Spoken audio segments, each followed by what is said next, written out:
So, hello students, welcome back to the second session of the Fundamental Unit of Life, Chapter 5, Class 9. In previous video, we have learned that if we study a cell under a microscope, we would come across three features in almost every cell, that is plasma membrane, nucleus and cytoplasm. All activities inside the cell and interactions of the cell with its environment are possible due to these features. Students, in previous video we have completed up to this part, that is plasma membrane. Today we are going to study about the cell wall.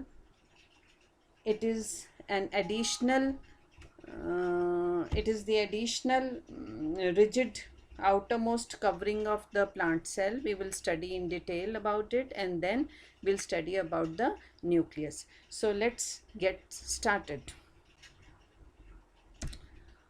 Cell wall.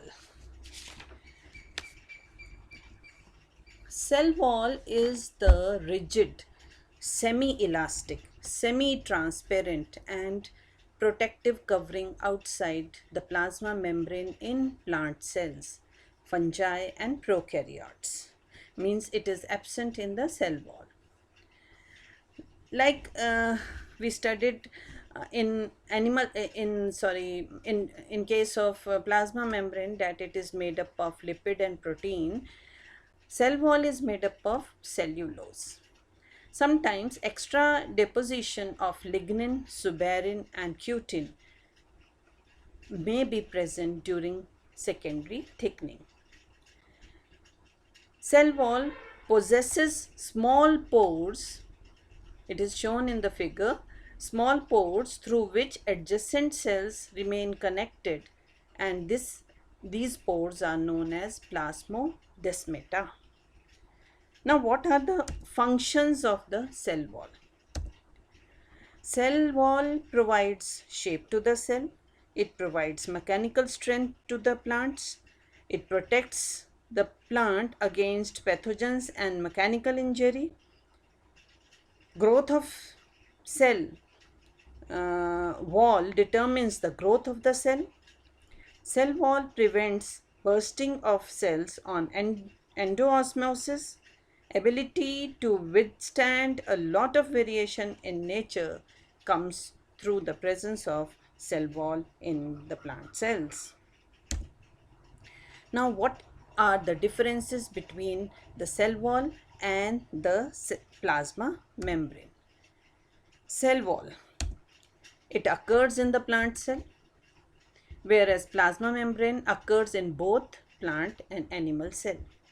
Cell wall lies outside the plasma membrane, whereas plasma lies outside of the animal cell and inside in the plants. Cell wall is rigid and thick, whereas plasma membrane is flexible and thin. Cell wall is permeable. It allows all the substances to pass through it, but plasma membrane is selectively permeable. Cell wall is made up of cellulose, whereas plasma membrane is made up of lipid and protein with small number of carbohydrates. Cell wall provides protection and strength to the cell, whereas plasma membrane hold cellular contents and control the passage of materials. So this was all about the cell wall and cell membrane. Now we come to the very important part of the cell, that is the nucleus, which is also known as the cell brain, because it is the coordinating center of the cell. Almost all the activities are coordinated by the nucleus of the cell. So here I have given you some pics also. This is animal cell, this is plant cell, and this is bacterial cell. So let's study about the Nucleus. It is a dense, dense protoplasmic body that contains hereditary information controlling cell activities as well as transfer to next generation. Heredity means inheritance of characters from one generation to another.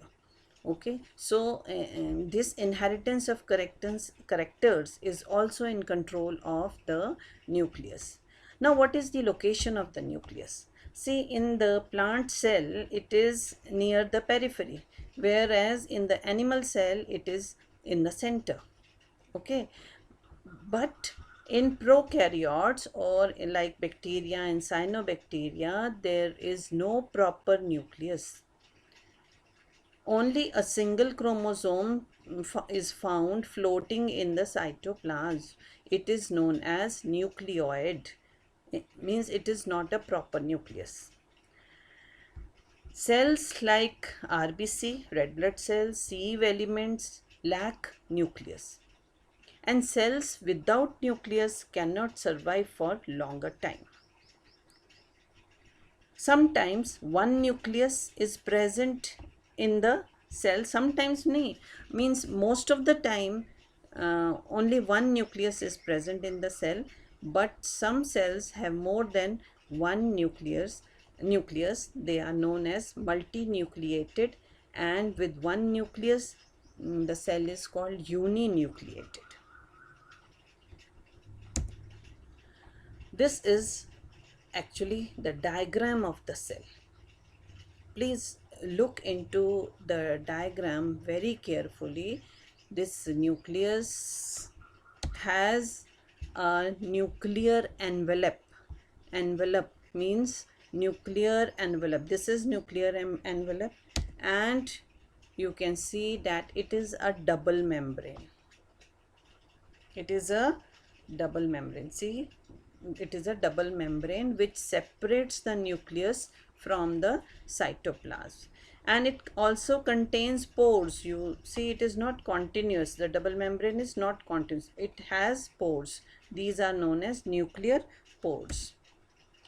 Now, nuclear pores allow exchange of materials between the nucleus and cytoplasm. It is necessary because otherwise there will be no passage to pass the things from cytoplasm to the nucleus. Okay, then what is nucleoplasm? Nucleoplasm is a colorless dense sap found inside the nucleus, in which chromatin and nucleolus are suspended. Now the question is, what is a nucleolus?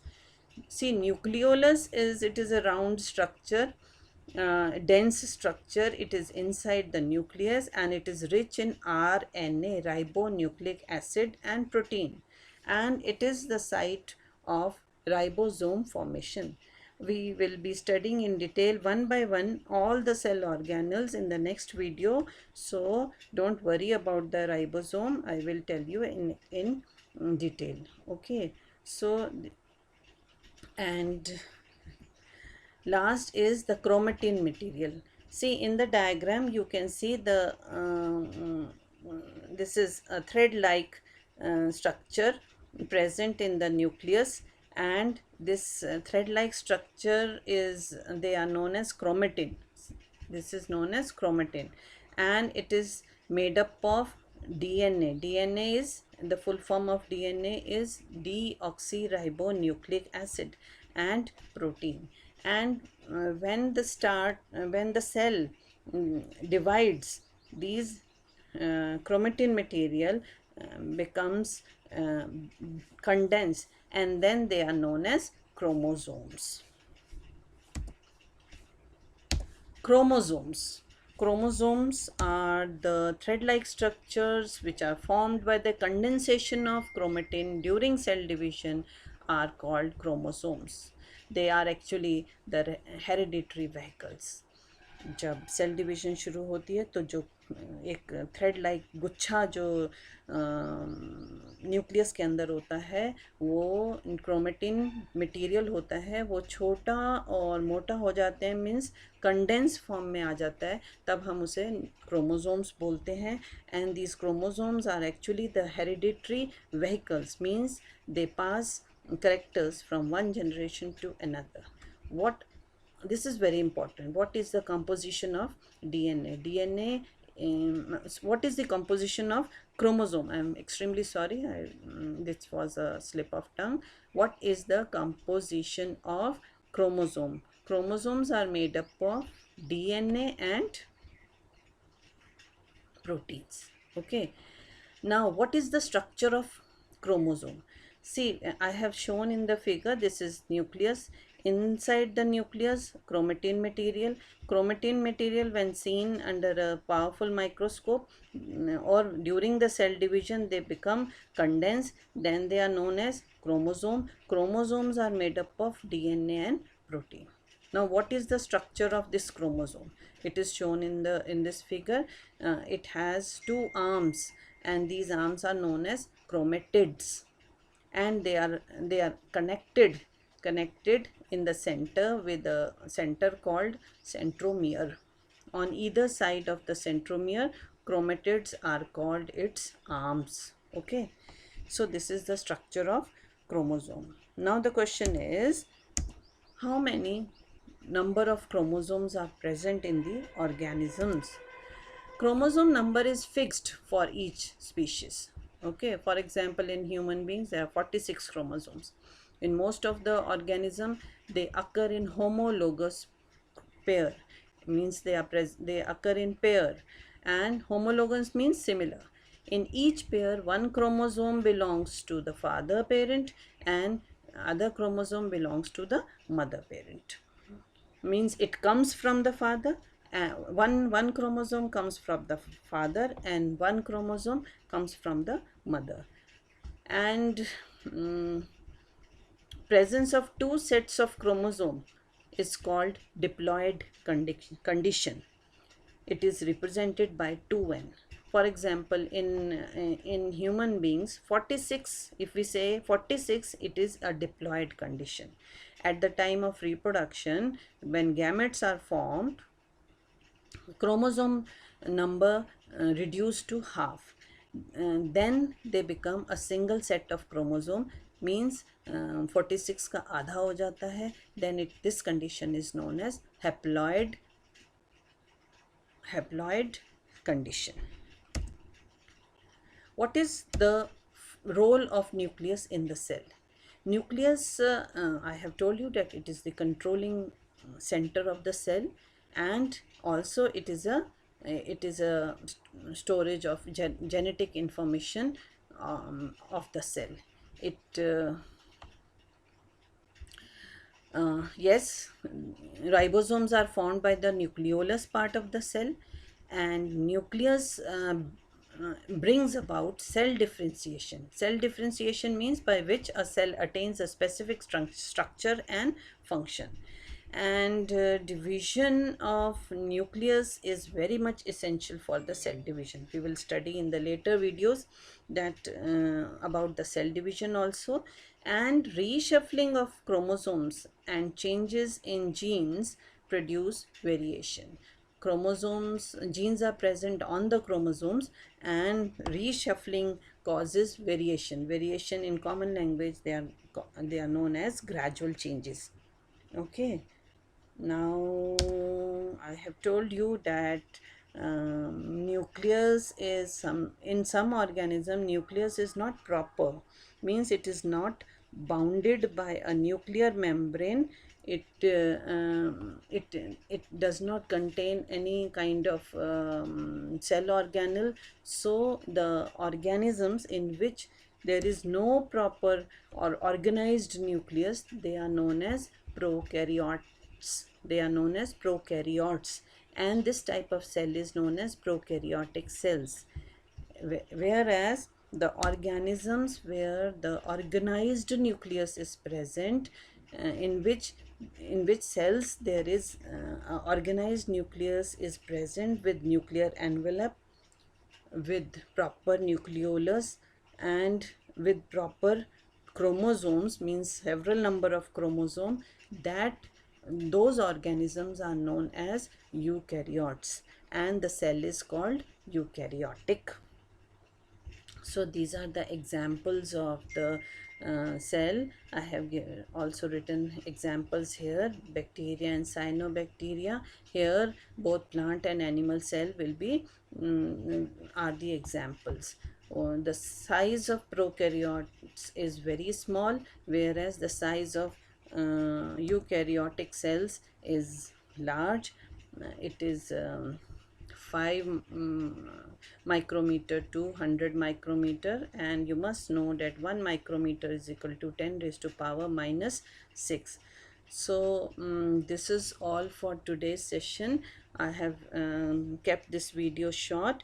In the next or upcoming video, we will be dealing with the cell organelles. So stay tuned. Till then, see you. Bye bye.